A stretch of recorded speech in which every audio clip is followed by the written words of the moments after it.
big man ting, smash the like button and subscribe. Wow, this is truly mad, you know. And I wish I'd put this video out yesterday just to make sure it was all in there. Because obviously now AJ's come out in the last day or two, in the last few hours on IFL TV and said, oh yeah, the Fury fight, I actually want to be something similar like Canelo Alvarez. I couldn't believe it. Because you man who watched my Alvarez reaction video versus Smith at the weekend, you'll know that I related most of the good, or all of the good things. In fact, I related the whole of Alvarez's performance back to AJ and said, listen, this is how AJ needs to split Fury's wig for him.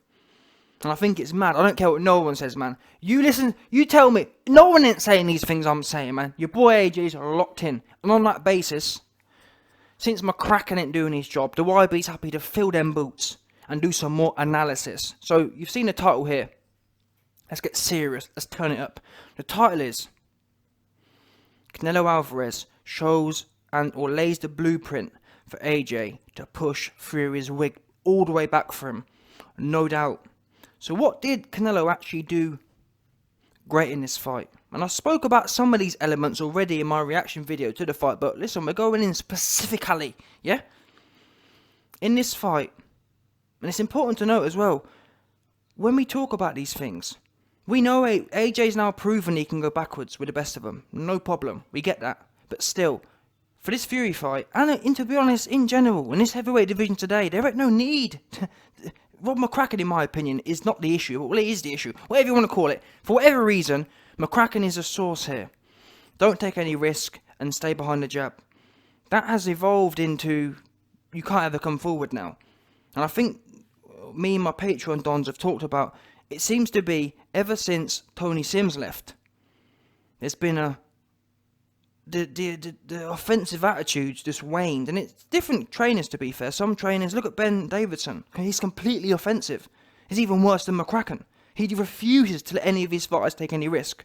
On the other hand, you've got Fury's new team, who are the other way. They've got a guy who ain't got no hands, or ain't got no power really, running forward like he's Mike Tyson. And that just shows really the power and how vital it is to get a trainer that knows what they're doing and knows what kind of fighter they've got. I mean, I'm not even sure that's relevant. If anything, you just need to know what you're doing, because whatever they're doing in Fury's camp, they've turned a man who ain't got no power and don't even turn his shots over into thinking he's Mike Tyson 1986. That's, you know what I'm saying? Imagine AJ with a trainer with that kind of belief in him, otherwise known as the YB. AJ, bring me in. Don't pay me no money. Bring me in. Got nothing. Bring the YB in. Yeah? You can listen. If you bring the YB in, you're still going to have 20 moist dons there. Don't worry. You can keep all the moist dons there. Bring the YB in now. He demands it. Anyway. What are we talking about? Oh yeah. Tony Sims. Tony Sims. Look at the Parker performance. The Parker performance at the time, you know. People were critical of that, saying, oh, this was AJ's most boxy performance. Oh, AJ proved he can box, though. And seriously, a lot of people were... That was the whole talk. Oh, AJ proved he can box. But the other half of the fans were saying, oh, that was boring. And when you look back at that, that's my reference now. I look back at... Even though at the time, half of the fans were disappointed with that, that now is 10 out of 10 aggressive. AJ didn't take a back step against Parker. Parker spent the whole night on the edge of the ring getting backed up, just waiting to get his wig pushed all the way back for him. That's what happened. AJ holds the centre of the ring and he's driving the jab forward. He's not nicking and poking with the jab, trying to sneak one in like Mayweather. He's moving forward and he's looking for trouble, basically. He's looking for the smoke. He's jabbing, he's stepping in. Now what, kind of thing. I'm in now, and I've got another video coming soon highlighting some of the things he was doing in that Parker fight. He backs Parker up to the ropes, and it's actually similar to what Canelo's doing now. Canelo backed Smith up to the ropes and just stood there for a few seconds checking him out, as AJ did against Parker. Backed him up, and literally, you won't believe it, AJ backs Parker to the ropes, times Parker, slips his jab, and then wings off a combination. I'm thinking, this is the kind of stuff he needs to be developing. I don't know what we're doing now. All this, you got Pulev in front of you, and you're having to be on the outside. Explain to me. We know Joseph Parker, much quicker hands, much more in his prime, much more of a combination puncher. If AJ can back up and not be worried about Parker, Why is he on the outside and allowing Pulev to hold the centre of the ring? AJ should have been high guard, driving forward and mauling all over Pulev. And that really links back to the whole Canelo performance. Canelo is the smaller man against Smith. He's the smaller man. So how is it his team have got him in the psychological and physical shape to have no worries about Smith? Let's get straight as well. Smith was the big daddy. We can all sit there and and ah now, but at the time, before the fight, me and everyone else was thinking this was going to be relatively close. We thought, well, Smith dusted Groves. Smith's a big 168, we were saying. Next thing you know, Canelo and his team had no respect for that. March forward, despite being the smaller man. Now, again, relating this back to AJ. AJ's never going to be the smaller man. Even against Fury, yeah, what he gives up in a few inches, he makes up for in raw power, genetics, and fast twitch. So if this is the logical thing I'm thinking, and I know there's some fans out there, some AJ fans who think, oh, YB, AJ's closing the gap. This is what we need to see more of the boxy stuff. Look at all of Canelo's wins. Canelo's going in there against bigger opponents, Kovalev, Smith, and beating them 12 rounds to 0. Do you think Alvarez would have beat them 12 rounds to 0 and stopped Kovalev and nearly stopped Smith by being on the outside and poking? And I actually argue that AJ's more of an athlete than Alvarez. I think he's more of a ferocious puncher as well, pound for pound. That's the God's honest truth. I think his feet are better as well. He's got much lighter feet and much more explosive feet. So AJ's got all the attributes. He's not giving up the size differences that Alvarez has to give up. But yet he's boxing more cautiously. Explain that maths to me, please. And let's get something else straight as well. Canelo's doing these things, Kovalev, Smith. He's doing these things, despite being a smaller man, against harder opponents. Alvarez is going in there against pound for pound opponents. And giving up the size. And still sticking it on people. So, putting it back to AJ again. He's the pound for pound guy.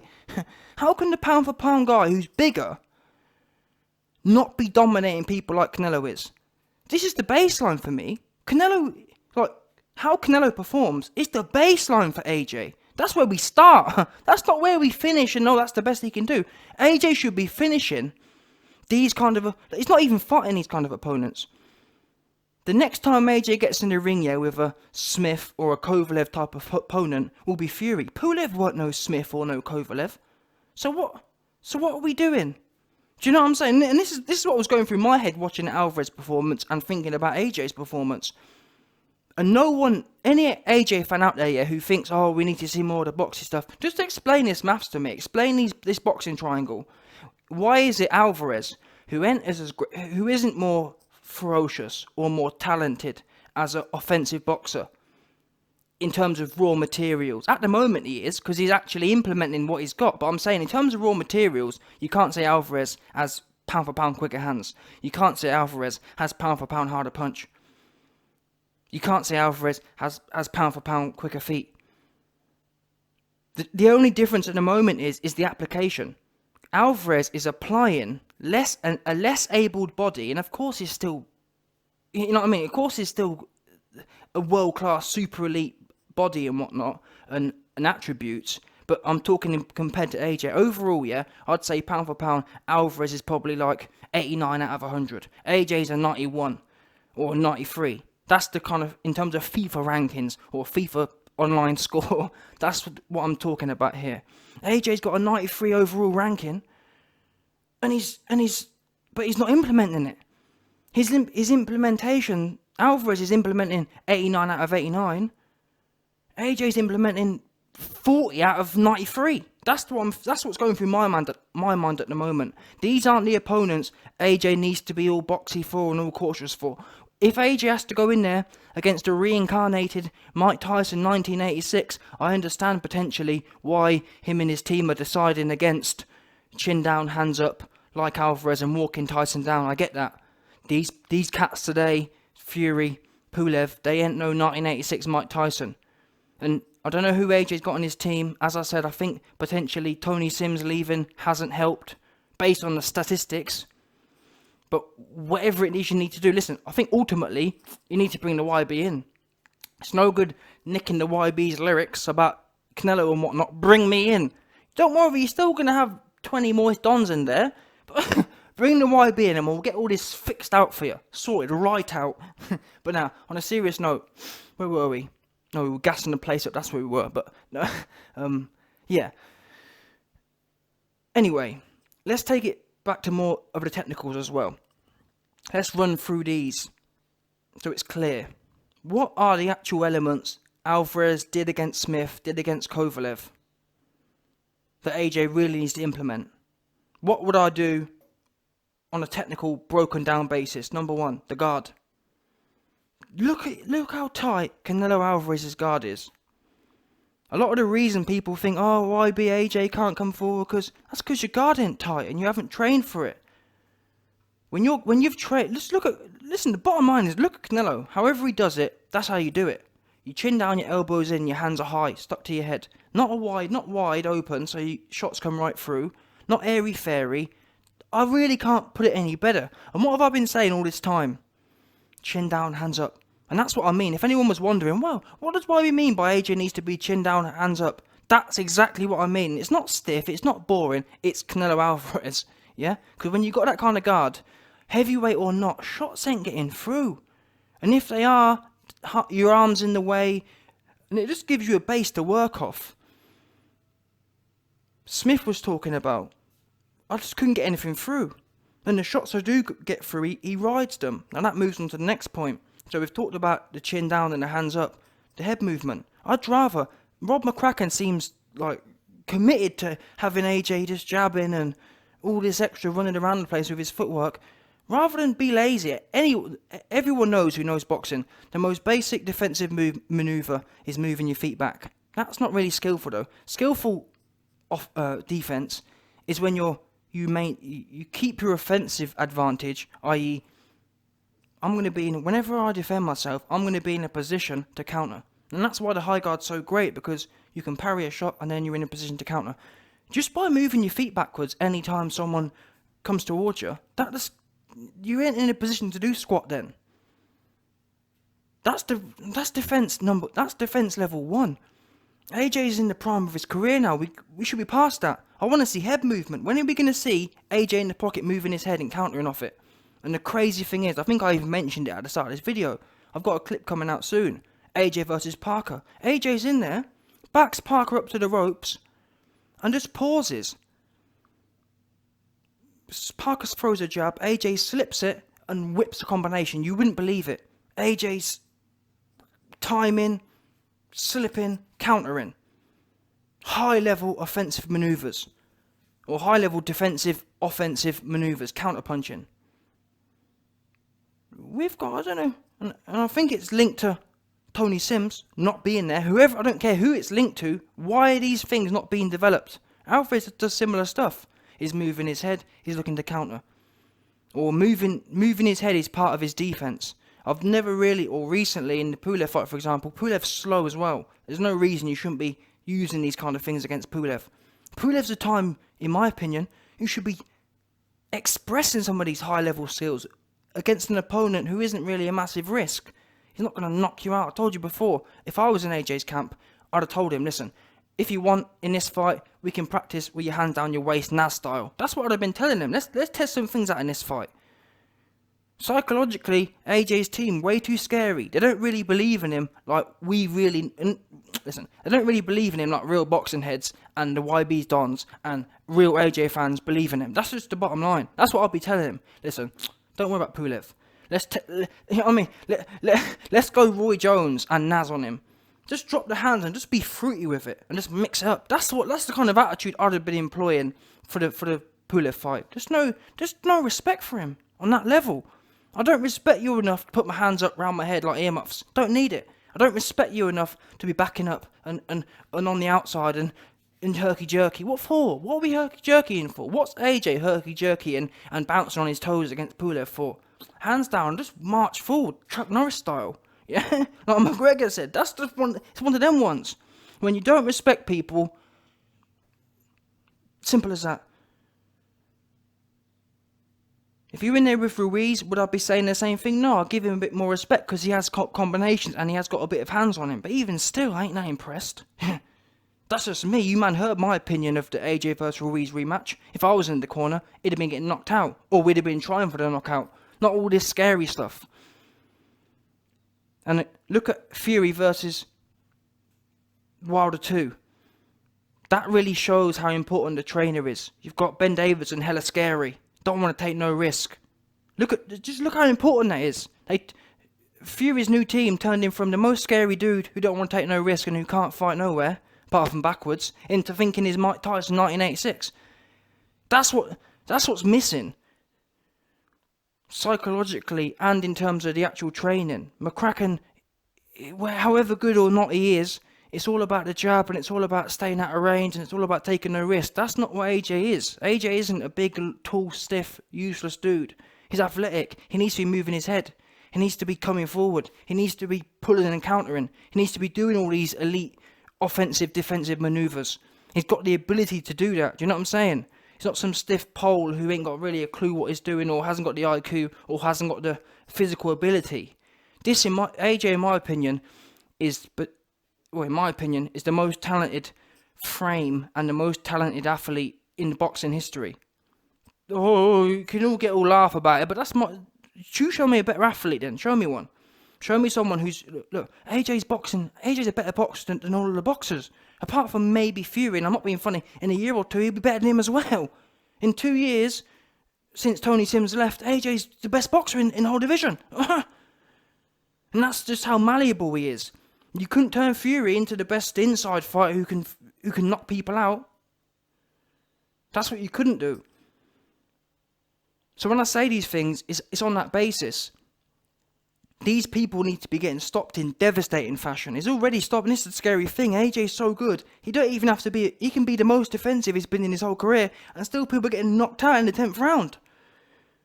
But the difference is, second round knockout against Pulev, or a 10th round. That's what we're talking here.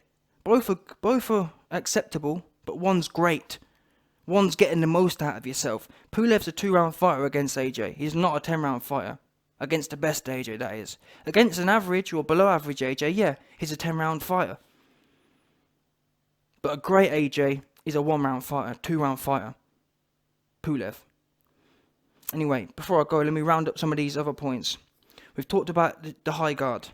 High guard, chin down. What's Fury going to do against that? You come forward, and there's two options here. Fury's either going to be backing up, or he's going to be coming forward. I think they're backing up. I don't think he's going to dare to do that. But then again, he's still at the Kronk gym.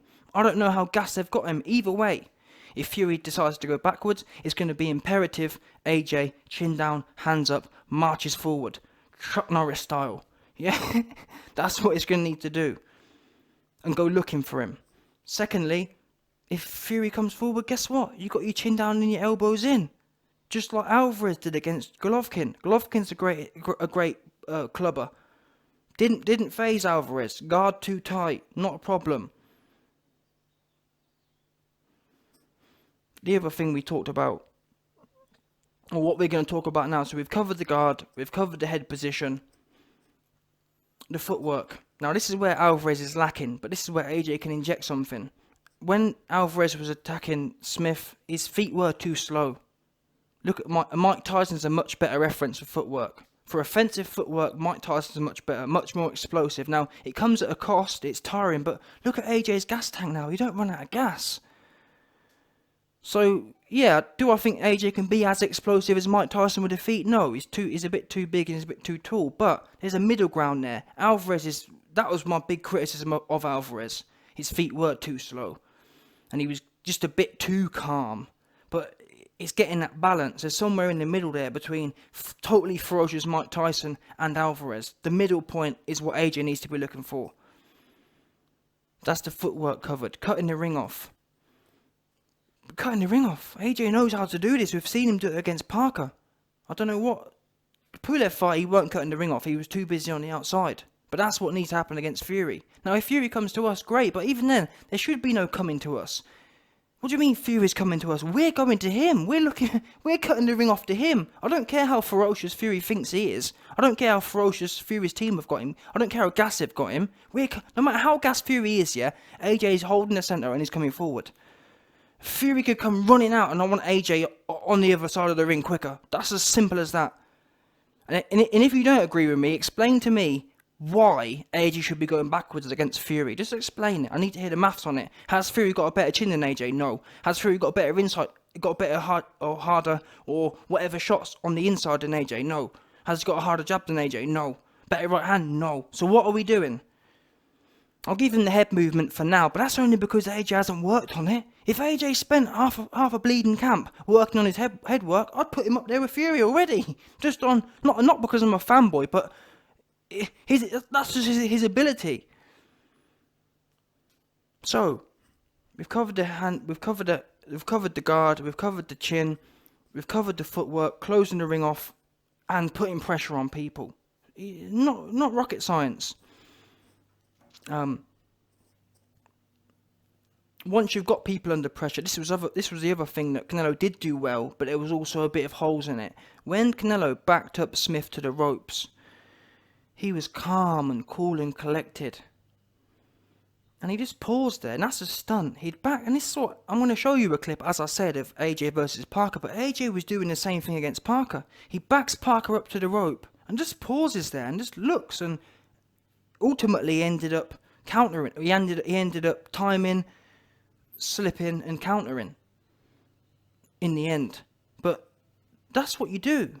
When you're an offensive fight, that's what you enjoy. You enjoy having people against the ropes. You enjoy dissecting them. AJ was dissecting Parker. He backed him up, had him cornered, had him like a cornered animal, and just stood there. He wasn't in no rush to use his feet. Why are you using your feet to get out of the way when you got someone backed up? No need.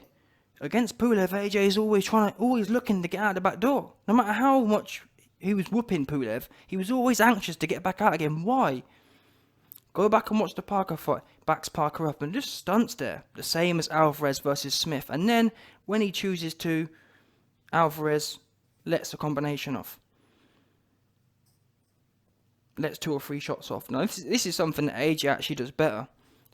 The second criticism, other than the slow feet and the bit of a lack of urgency to stop someone, he was only putting 2 or 3 shots together, Alvarez was. I think AJ does this anyway. Even though McCracken's got AJ too defensive, even the offence we did see against Pulev, it was plentiful, wasn't it? There was loads of shots. Now I do think there's a balance there. Just like we talked about how there's a balance between Alvarez and Mike Tyson's explosive footwork. Somewhere in the middle there, Alvarez 2 slow feet, Mike Tyson potentially 2 explosive. Somewhere in the middle. Same as the punch output on offensively. Alvarez is only throwing 2 or 3. It's very hard to stop someone only throwing 2 or 3 or 4 hard shots every 30 seconds. When you got someone against the ropes, you need to put a few more together. On the other hand, you've got AJ versus Pulev, where he's throwing 12 and quite a few are missing, and he's just loading up and he's just swinging for the sake of it. There's that balance. Pick your shots and just put them together just have it flowing. Like, look at the AJ versus Dillian White fight. That was flowing offense work. Look at the difference. Go and watch it. Go and watch the offensive shots AJ threw against Dillian, and the difference between that and the Pulev fight. AJ was just chasing the knockout, hunting, anxious for it, chasing it, headhunting. The Dillian White fight, I still think he's probably headhunting a bit then, but still, the difference is he wasn't just rushing his work. He was enjoying it, sticking his tongue out. Just walk. I remember seeing him at one point. Like, one of my big things that gets me rock hard is when I see a fighter just walking towards his opponent. In boxing, you're taught to keep maintaining your foot stance, but AJ was just crossing his legs, walking over. Just had no regard. That for me is a proper stunt. When you just walk slovenly towards your opponent, just got not a care in the world. You're not interested. Maintain my stance for what? This guy's about to get knocked out. What do I need to be cautious for? That wasn't there against Pulev. AJ had him hurt and he was just rushing forward and just take your time. Take your time, but have the intent, I think is what I'm saying. Throwing 12 shots, it's not about the number of shots you throw. Alvarez was throwing 3, he should have thrown more, but he should have thrown more in the way he was doing it. Does that make sense? Alvarez had the execution down to a T. He just needed to add volume. Conversely, AJ versus Pulev, his execution was poor, but his volume was correct. Does that make sense? You want that calm and cool execution with volume on top. There's no point throwing 12 shots and you're just throwing shots for the sake of it and you're chasing the KO. Throw 12 shots because there's 12 shots to be thrown. You know what I'm saying? I'm going to finish this guy and I'm going to think about my work. Not just chase. Because a few times, I think AJ threw about 4 uppercuts at once. If he'd have dug one of them to Pulev's body, he'd have been folded. Just off that, you know what I'm saying? He could have dug 3 to the head and 1 to the body. Because after you've hit Pulev a few times, or 3 massive uppercuts, trust me, all he'd have been thinking about is defending his head. If you dug one of them to the body, he'd have literally folded. And that's what Alvarez did do well as well. Well, he's always done well. Mixing it up, head and body, thinking about his work. Almost too much though, as I said. I think he can add a bit more volume on top of that. There's always, it's not right or wrong, but there's bits you can take from every performance of great fighters. And this for me was a clear baseline of what AJ needs to be doing in this Fury fight. Take Alvarez's performance and just add things on top. More volume on the inside. And faster feet getting in and closing the gap down. I'm intrigued to see what you man think. If you disagree, tell me how what I'm saying don't make sense. Tell me where it don't make sense as well.